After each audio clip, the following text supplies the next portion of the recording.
I'm Greg Maxwell, Sector Vice President for Global Supply Chain at Northrop Grumman.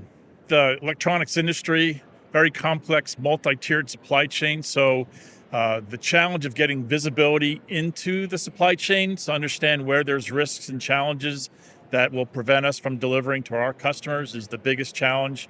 Second of all, I think just now with the geopolitical and economic environment and the sort of that uncertainty that drives what's going to happen next in terms of the regulatory environment, that sort of impacts the resiliency as well. The IPC is an excellent platform to bring all of the players together, all the stakeholders, and so create a platform for collaboration, best practice sharing, setting standards, helping to educate the workforce, really sort of a center of excellence for all things that the industry needs to build electronics better.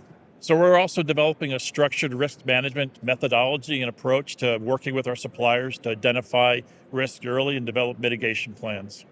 And then lastly, I'd say we're just investing in the future for everything from artificial intelligence, additive manufacturing, advanced electronic packaging, automation, robotics, just looking for the factory of the future, both within our own four walls as well as our suppliers, so that we have that digital transformation as well. So it's not just making the product, but sharing information so that we can be more affordable, better performance overall.